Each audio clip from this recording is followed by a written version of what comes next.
Hey guys, welcome to part 7 of our Metal Tone in the Mix series. In this episode, we're going to make your guitar tracks that you've already recorded sound even more awesome and fit even better in your overall mix.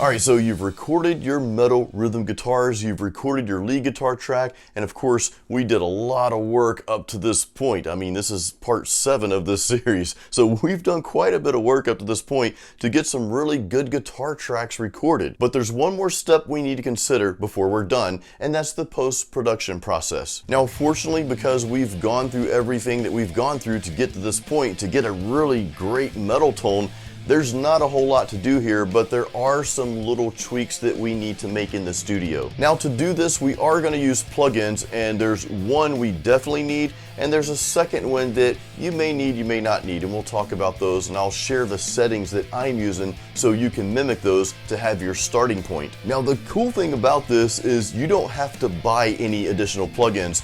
Your studio, your DAW, you've already got these plugins. Pretty much every software recording program has these plugins as stock plugins. And for the most part, that's going to be enough for what we need to do. Before we get into the plugins and the settings, we're going to do one thing real quick that's going to make everything so much easier and faster. We're going to create a bus. And no, I'm not talking about the cheese wagon that you rode to school on. We're going to create a bus in your studio, and I'm going to show you how I do this. So I'm going to select the guitar tracks that I have here. Now, I'm working in PreSonus Studio One, but most recording software programs, most DAWs, have the same or at least similar features. So I'm going to show you how to do this in my studio and see if you can mimic this path in yours as well. What I'm going to do is I'm going to select the tracks that I want to associate with a plugin. Now I'm going to right click and I'm going to create what's called a bus. In this case, I'm adding a bus channel. What this bus allows you to do, it allows you to put the plugins into that channel and then associate that with whatever tracks you want to. What this means is you don't have to do individual plugins on every single guitar track. So if you had, like, let's say 5 guitar tracks, you may think, well, I gotta drag plugins in all these tracks. No, you don't. You create a bus, put those plugins in the bus channel, then you can associate whatever tracks you want to that bus channel. All right, so let's talk about the very first plugin that you need. And I'm gonna be honest with you guys, this might be the only one you need in some cases, and I'll explain why later. But let's take a look at this. This is your compressor plugin. Before I explain the settings to you though, let's talk real quickly about what a compressor does. Why do you need a compressor on your track? In layman's terms, the compressor is gonna even out the volume on your track. In other words, you're gonna set it at a certain point so that if you've got high levels on that track, the compressor is going to bring them down a little bit. And if you've got lower levels on the track, well, the compressor is going to help bring those back up. So it's going to even out that track, even out your signal so that it is a smooth sounding guitar track. And this is kind of crucial for metal guitars because you're doing a lot of riffing, you're doing a lot of palm muting, and you're just doing a lot of, aggressive attack type stuff when you're playing metal music. So again, this compressor is going to help even out all of those points. Now let's go over real quickly the settings on the compressor. What you see on screen here, these are my settings I use, and I'm going to show you the easy way to do this, by the way, but I want to run through each of the settings, or at least the important settings in this compressor here. First, you have a threshold. What the threshold does is it sets that level at which the compressor will basically turn on. So in this case, and this is kind of a good place to have like rock, hard rock, or metal guitars, especially the rhythm guitars, I've got it set at -8 dB. So if the signal goes below that, it's going to bring it up. If it goes above that, it's going to bring it back down. Again, the compressor is basically to smooth everything out. Now, another important setting you have to consider is the ratio. Basically what the ratio does, it tells the compressor the amount of compression to apply once your signal breaks the threshold level there. And for metal guitars, about 2 to 1 is a really good ratio for that. Now, the attack on your compressor is, in short, the amount of time it takes to compress that signal once it goes beyond that threshold. For metal guitars, you'll probably find anywhere from 0.5 to 1 millisecond works quite well. Lastly, the release is the amount of time that it takes to bring a level back up once it drops below that threshold level there. And here I've got that set at 50 milliseconds. Now I've got some other bells and whistles on this compressor. This is actually a stock compressor from PreSonus Studio One Pro, the DAW that I'm using. I'm not going to go over those levels because I really didn't touch those levels, and I'm not going to say they're not important for metal guitars. They can make a difference, but they're not crucial like the other components that we just went over. Now, here's my little tip for you. I wanted to kind of explain that, and hopefully I did an okay job at that, but here's what I'm going to tell you. In your DAW, find the compressor, drag it into that bus, and then look for a preset that your compressor has. Chances are there's going to be a preset for guitar. In my case, and using PreSonus Studio One, you'll see I've got a rock guitar and a metal guitar preset already there. And what I'm using is just the metal guitar preset. I found that that actually works great for me. So you probably have something similar. At worst, you probably at least have a guitar preset, so you could set it to that default setting for a guitar and your compressor plug-in there and see if that works for you. That may work out just fine for you. If not, if you don't have any default setting or preset setting on there, then just pause the video, go back and pause the video where you see my compressor on the screen, and just start with those settings. Now again, this is what I choose to use, and it works quite well for my guitar tracks, but I'm not saying this is what you have to use or should use. I'm saying this is a good starting point for you. But again, if you already have a metal or rock guitar default setting on your, or preset on your compressor, use that first, and that may just do the trick, and chances are the settings on that is probably going to be similar to what you saw on my screen here as well. The next plugin that you may or may not even need in this case is an EQ. And again, your DAW already has a stock EQ plugin. I can almost promise you that no matter what DAW you're using. Now I'm using the Pro EQ from PreSonus Studio One here, and it's got a lot of fancy bells and whistles on here. I don't really pay too much attention to the way this is set up, because if you go too crazy on your EQ, you can kind of screw up your guitar sound as well. So be careful in this area. Remember, we went through a lot of steps and we did a lot of hard work to dial in a really nice metal tone that's gonna sit well in the mix. So I'm almost apt to say that you really don't need an EQ plugin. The only reason I use one, and I'll share why for the specific guitar I use, the only reason I use one in this case is because I want to roll off that bottom end. So you can see on screen here, I do a low cut. And this is one of those things that as you have the track playing and as you're listening to it, you can just kind of play around with those settings. Now some guitarists will also do a high cut as well, and that's more if your tone has that really fizzy sound. You know how some guitars have that really high-pitched fizzy sound. But again, I want to go back to everything we've gone through to get to this point, to get a really good metal tone. You know, we did our best and worked hard to capture a really nice tone going in.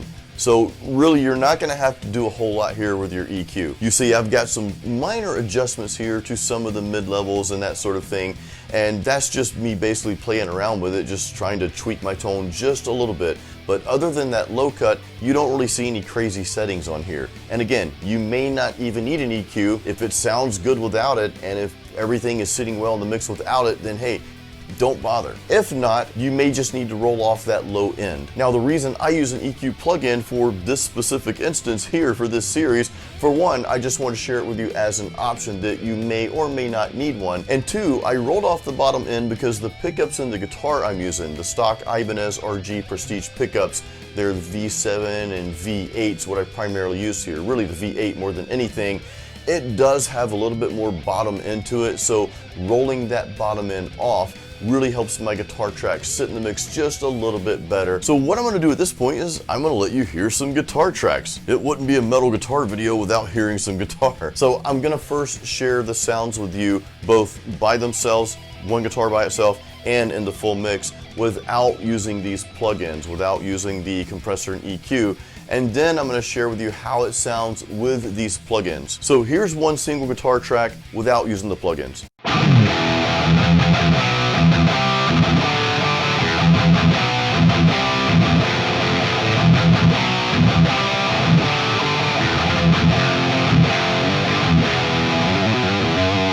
Now let's hear what that guitar track sounds like with the plugins.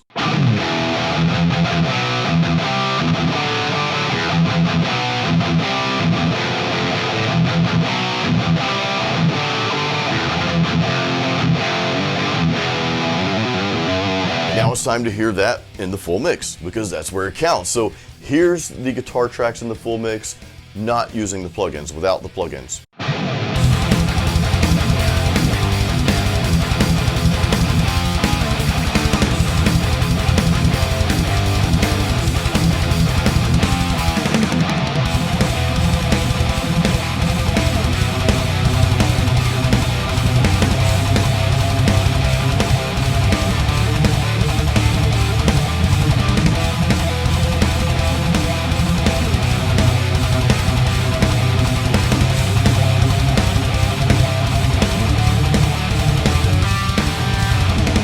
Now here's what it sounds like with the compressor and EQ plugins turned on.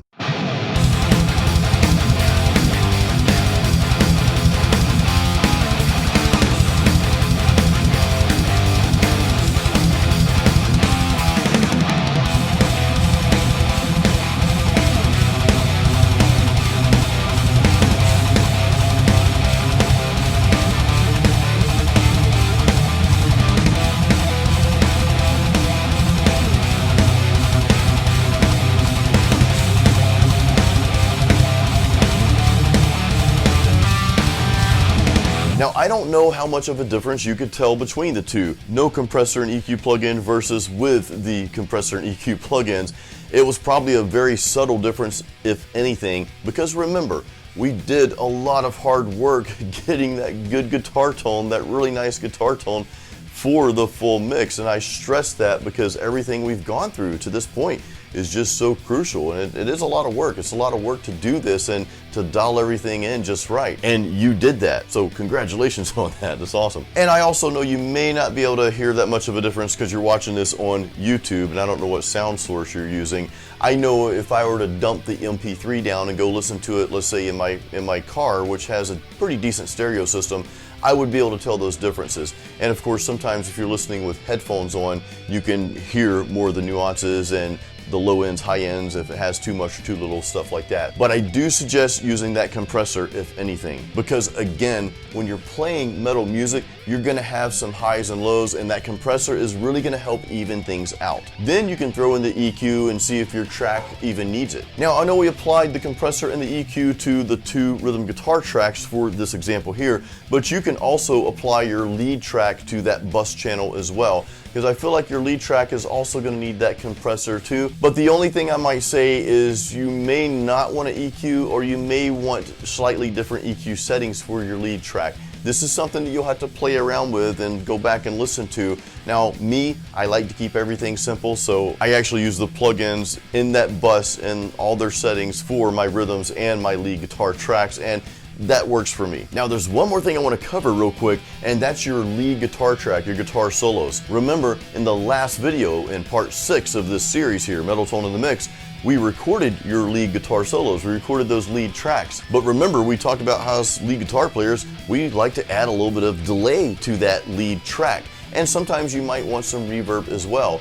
So this is an opportunity for you to use the plugins for those effects. Remember, last video I talked about you may not want to use effects with your real amp, because once you record that, that's it. You can't mess with those effects anymore. That's what you're getting. So if you don't use the delay for your amp while you're recording those lead tracks, you can use a delay plugin. So in this case, I'm gonna drag a plugin, a delay plugin, into just the lead track. I don't wanna put this in the bus that we have because I don't wanna apply it to all the tracks. I just want it on this one track, the lead guitar track. So real quick, I just wanna let you hear this. I want you to hear how this sounds. This is just a quick lead that I'm gonna play. Again, I have no idea what I'm about to crank out here, so let's just make something up. But I'm gonna play it without the delay. This is recorded just straight through the amp, no effects, no delay.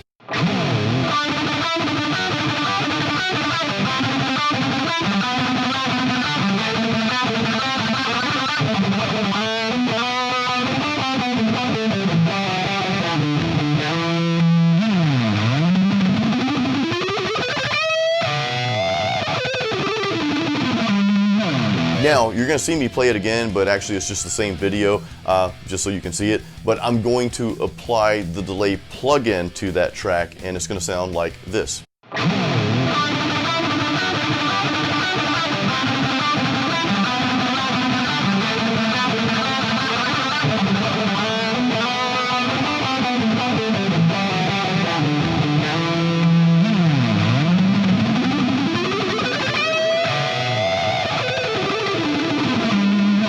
Now the beauty of that is if you didn't like the delay that we just used, you can simply pull up the plugin and change it.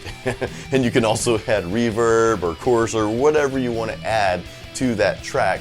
You can do that. And that's kind of the beauty of using plugins in your post-production process. You can just get some more sounds and tones and really dial those in deeper. So guys, I hope this video helped you. I hope it made sense. Please ask me any questions in the comments and I will do my best to answer them. Or if you see questions in the comments area down there from others and maybe you have an answer, hey, feel free to jump in and answer those folks on those questions. This is, metal guitar community here, or just guitar community in general, and we love to help one another out. So if you've got some advice for folks that have questions down there, please feel free to jump in. And don't forget, this is a series, Metal Tone in the Mix. There's an entire series. I'll put the playlist up here, and I also have a complete tutorial on recording and mixing metal guitars up here as well. That's just an overview of everything in one single video. Guys, please give this video a thumbs up. Don't forget to subscribe and ding the bell, and I'll see you on the next video. Until then, keep it metal.